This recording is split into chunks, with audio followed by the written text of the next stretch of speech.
back to another episode of JAWS Diaries. I'm Ashley Wahler. Jason Wahler. Welcome back. Welcome back. 325 days. Today, moving and shaking. Things are good. Ash, let's jump right into things. How was your action for the week of rest after running from fires, from starting production, falling downstairs, remodeling a house? You know what? Overall, I think I did pretty well. I am out of my boot now, so it's very exciting. I'm feeling a lot better. Went to the doctor, did the due diligence I needed. When I get home from the day, I'm putting my foot up. I missed like a couple days of work, so I'm feeling really good. I'm healing, so that's good. When I get to be able to work out again, I'll feel so much better. But I'm hoping by next week I can start getting on my Peloton and just like working through it. What about you? It's very quiet, very quick recovery. I know. 10 days and you're already off your boot, so that's good. Yeah, I don't like the boot. I think we've done really good with that. I think the structure and the routine is still coming into play. We're still working together on how we are going to do that. We're going to get a calendar today. It's going to outline both of our schedules, a handwritten calendar, so it's something that we can go over in the morning every day and write in what we have for the day. So it's a great way to communicate, especially if the other one's not available. They can just go to the calendar, and yeah, so I think I'm on the right track with that. I don't think it was not like it'd be done at the end of the week type of task or goal. It's going to be something I'm just going to keep working on and continue so it makes things easier. But let's jump into personal check-ins. How you doing? I'm actually doing really good. I had a great night's sleep last night. I've been sleeping really well this time change. I'm like sleeping like 20 hours. No, not 20, but like 13 hours. But I do wake up really early in the morning at like 4:30, 5 o'clock. So that's not very fun. But overall, you're going to go to bed at 8 o'clock. I know, sometimes 7:30. It's so nice. I love it. I don't get it. I think overall, I've kind of like, we just had therapy, and it's so nice to just do like a real check-in every couple weeks. And it's also someone that is more knowledgeable than us in relationships. And so she just really helps us to like set up some structure. So it does feel like my cup is filled, and I just feel like very motivated to do the tasks that she's asked us to do so that I can have more calm in my life and less chaos. So it's nice when someone like sits you down and like tells you like, okay, these are the things you need to do, and then your life will be less chaotic, and you're like, oh, okay. Yeah. And then you got to do it. You got to do the work. No, 100%. What about you? How are you doing this week, babe? I think it's funny just to show like how I was in a good place last week, considering everything that was going on and all the things that had happened. I felt like I was able to be a good support to you. But this last week, I actually had kind of a rough week. I found out some shitty news about a buddy and just some betrayal and different things that had happened, which was super frustrating to go through. Brought up a lot of old experiences and stuff. But thank God for our support group and my wife and friends and stuff just to walk me through, and so that was a challenge, but this week's just been crazy. It's just like as the house and stuff is getting developed, it's just I'm knowing that like it doesn't matter how much of a structure I try to set up, stuff keeps coming up, whether it's, you need to be at the house for this, you need to be at the house for that, or this needs to be there. So just trying to manage that, trying to stay calm, cool, and collective about it. It's a hard process, but again, therapy was very beneficial, and it's amazing. It seems like we always have a session, because we went from once a week to every other week about a month or two ago, just because we've made such progress and stuff. So we did about 8 months steady of like a weekly session. But then when we switched, we've grown, but it's cool to be able to have these sessions. It seems like it always falls on the time when I could utilize her the most. So I'm happy that we had that and we were able to communicate around those things.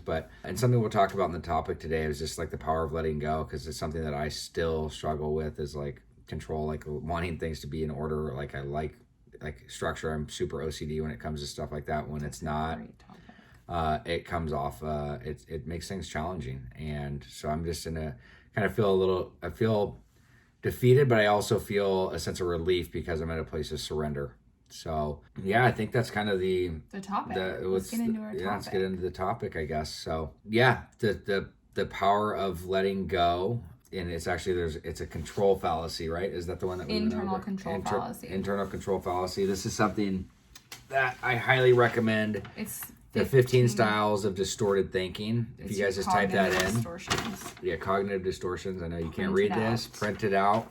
Stick it on the wall. Look at it when you're acting crazy, and then you can say, what kind of cray am I right now? Well, and it was cool because when we were in therapy, we went over control fallacies, and it says if you feel externally controlled, you see yourself as helpless, a victim of fate.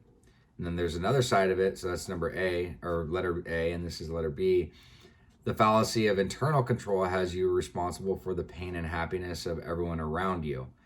So, I mean, do you want to talk about that a little bit? Because I know you went through that a lot this last week. Yeah, I think it's in everybody. So like cognitive distortions are in every single human, and a lot of times it's when you're in that like fight, flight, fear, faint. I have a lot of it because I'm very codependent. So my control fallacy, my internal control fallacy is like the people pleaser, right? Making everybody feel happy, making everybody feel content, and that's against my, like, I feel like I have to do everything to make somebody else feel happy, and if they don't feel happy, then it's my fault. So that is one, putting myself as like the God figure, which is impossible, and you can't control or change anybody else. You can only change yourself. So automatically like resetting that, and that goes in every aspect. So like we had a situation this week where there are certain things that there's like broken promises. So like you have builders that are coming in that are rebuilding things, and then they're telling you that it's going to be on this certain date, and then you give them all this money, and then they're like, oh, we actually don't have a date, and we're just going to like figure it out later. And so you're sitting here for weeks going like, where's the freaking date? So I was really upset because I had set up everything, and I was being overpromised things and signing contracts and everything else, and I was feeling really responsible because things, once you give people money, you expect people to like do their due diligence and do their job. And sometimes people just lax and they don't do their job. So I felt a lot of the burden of responsibility because I'm the one that set it up. I'm the one that wanted to get things in order. I'm the one that was dealing with talking to the person that was going to be doing the design. And in that sense, I felt like very responsible for Jason being, if he was going to be upset if it didn't get done in time because we're moving so soon. And that's just another thing that it happens in everyday life. Like, it's not even about addiction or codependency. It is about codependency, but it's not about addiction. It's basically all these different aspects of our life and all these challenges that we face. Like, we can use all of these tools in everyday life. So letdowns, being disappointed, being fearful that I'm going to be held responsible because things aren't done on time. Like, those are all of my own issues because I have a very big people-pleasing problem. And it's just something to be aware of and just to like recognize and then fix, because I can't be responsible for everything. And she taught me this, my therapist taught me this thing where you can like literally put your hands up. Like, she wanted me to practice that in the mirror, like putting my hands up, like, I did everything I could, I'm not responsible. I did everything I could, I'm not responsible. I'm not sure if that was the exact words, but it's where you're physically looking at yourself in the mirror so that you can understand that you're having that connection and that relationship with yourself, to know that you did the best you could. Did the best that you could. And sometimes just that physical connection with your own self, because a lot of times like we don't just sit in the mirror and like talk to ourselves and give ourselves that little pep talk. You do that a lot. Oh, yes. Ashley, no. But I get so awkward. It's like the most awkward, uncomfortable thing to like sit in a mirror and talk to yourself, but it's so good for you. I know it sounds so freaky, but if you get in the mirror and you kind of like pep talk yourself and really explain to yourself, it really helps. It does. So I really like there's scientific evidence behind how it's very beneficial to do that and reassure yourself. We're always so hard on ourselves, and I think it's important that we give ourselves grace, and I think that's kind of where I'm at. And Ashley brings up a really good point is as where we're at in this series within JAWS and just talking about things, is because you guys heard me say in the beginning, drugs and alcohol were the solution, right? I mean, like, you remove that, like, the problem really lied with us, and it's mannerisms and it's behaviors. And so I think it can trickle into every aspects of your life. And like, whether it's, I can have alcoholic tendencies and mannerisms when I'm dealing with a remodel of a house, or when we're starting a show, or when we're doing things. So that's why you have to do a continuation of a program, and that's why you have to stay on top of stuff, is because I can see those behaviors coming into play. Yeah, if I added alcohol and drugs to it, it'd just make the whole situation worse, and it would add way more fuel to the fire.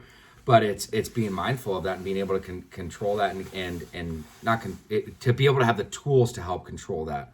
And that's why with Ashley talking about that, that's why I take so much away from it as well, is because a lot of those things pertain to me, even though I don't struggle nearly as much with codependency as Ashley does. I have it, but not to the extremes that she does, and vice versa with the addiction stuff. Ashley doesn't have addiction. I obviously have very, very addictive personality. That's where I think I have like that OCD and the control stuff, wanting things to be done perfectly and executed. And all I'm doing is again, creating those expectations that set you up for failure, because that's where it, for me, is like the surrender piece is like, I have to be able to do that. And there's only so much that somebody can be able to do. And that's where we're literally at a place where we're compartmentalizing. Like one of the biggest things I took away from therapy is we literally have 6 4-hour blocks within our day. And if you look at that, and basically 2 of those blocks from, getting ready for bed and kind of just sleeping. And your 2 of those blocks are gone. So you have these 4 blocks. All and 6 of my blocks are sleeping now because I sleep 24 hours a day.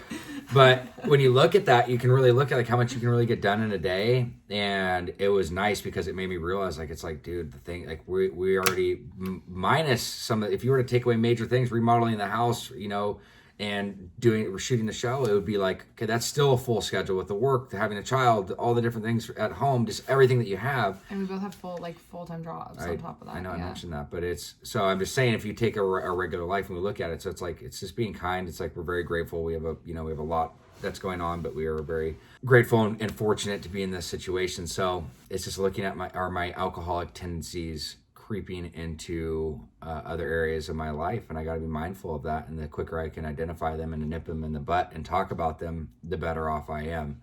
Very good. That was very well spoken. So it's different because we talked about I think last week it was talking about like I had the obsession to drink. You know what I mean? It's funny how that's why it's a daily thing. It's like I didn't just get sober. There's a big difference between being actively in recovery versus just being abstinence of drugs and alcohol, and it's important that you work a program.